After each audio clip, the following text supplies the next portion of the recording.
एसक्यूएलची practice कुठं करावा, कशा पद्धतीने आपलं एसक्यूएलचं स्किल चांगल्या पद्धतीने इम्प्रूव्ह करायला पाहिजे. तुम्ही लेट्स से की काही एसक्यूएलचे कोर्सेस केले, माझे व्हिडिओज पाहून तुम्ही एसक्यूएल शिकला आहात किंवा अजून दुसरे कोणतेही कुठे यूट्यूब व्हिडिओज बघून तुम्ही एसक्यूएल शिकले आहात, पण ॲक्च्युअल प्रॅक्टिस करायचं किंवा इम्प्रूव्हमेंट करायची तुमच्या स्किल्समध्ये, तर नक्की कुठं करायची. तर leetcode.com किंवा hackerrank.com ह्या 2 वेबसाईट्स आहेत. तिथे तुम्हाला चांगल्या पद्धतीचे क्वेश्चन्स आहे, जिथे तुम्हाला प्रॅक्टिसला प्लॅटफॉर्म भेटतो आणि तिथे अशा लेवल्स आहे, लो, मीडियम, हाय, जिथं आपल्या नॉलेजनुसार म्हणजे तुम्ही सुरुवातीला लो कॉम्प्लेक्सिटीचे क्वेश्चन्स किंवा क्वेरीज सोडवण्याचा प्रयत्न करा, जेणेकरून तुम्हाला तुमच्या बेसिक गोष्टी क्लिअर होतील. नंतर जसे तुम्ही प्रॅक्टिस करत असाल तशी तुमची रँक वाढत जाईल. मग तुम्ही मीडियम कॉम्प्लेक्सिटीचे क्वेश्चन्स घ्या. त्यानंतर तुम्ही पुढे हाय कॉम्प्लेक्सिटीचे पण क्वेश्चन्स घेऊ शकता. ह्या लेवल्स मिळवणं गरजेचं आहे.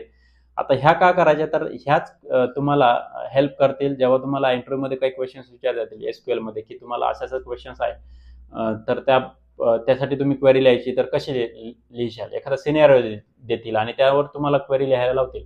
आता बऱ्याच वेळा मी जेव्हा इंटरव्ह्यू घेतो बऱ्याच वेळ, तर बऱ्याच गोष्टीचा वर्षांचा एक्सपिरियन्स असतो, तरी त्यांना सिंपल क्वेरी लिहिता येत नाही. म्हणजे ॲक्च्युअली ग्रुप बाय कसं लिहायचं किंवा ॲग्रिगेट फंक्शन कसं वापरून ग्रुप बाय क्लॉज कसा वापरायचा ते पण बऱ्याच वेळा जणांना कळत नाही. मग हे का कळत नाही, तर त्यांची प्रॅक्टिस नाही. ते भले शिकलेले आहात, परंतु तुम्हाला अप्लाय करता येत नाही, तर मग त्याचा उपयोग काय.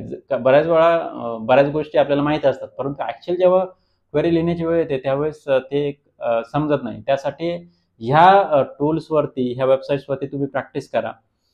जर तुम्हाला खूपच सिम्पलमध्ये एसक्यूएल शिकायचं असेल, तर w3schools.com वरती तर खूपच सिम्पल भाषेत, सिम्पल वेमध्ये छोट्या क्वेरीजपासून त्यांनी सुरुवात केलेली आहे आणि त्या जरी शिकले तुम्ही, तर तुम्हाला बऱ्यापैकी कॉन्फिडन्स येऊन जाईल.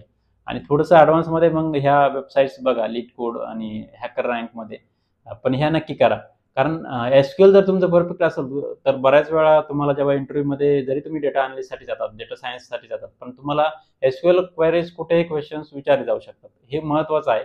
त्यासाठी तुम्ही एसक्यूएलचे जे क्वेश्चन्स आहेत, त्यासाठी याची प्रॅक्टिस करा आणि रोजचं एक चॅलेंज घ्या. म्हणजे रोज एक प्रश्न जरी सोडवला तरी खूप महत्त्वाचं आहे. आणि कन्सिस्टन्सी ठेवा. म्हणजे एकदा रोज एक प्रॉब्लेम सोडवायचा, तर लेट्स से पहिले 15 दिवस ट्राय करा. 15 दिवस तुम्ही रोज एक प्रॉब्लेम सोडवताय का? हे सोडवलं, मग अजून पुढचे 15 दिवस घ्या. हे झालं, मग अजून थोडे दिवस वाढवा.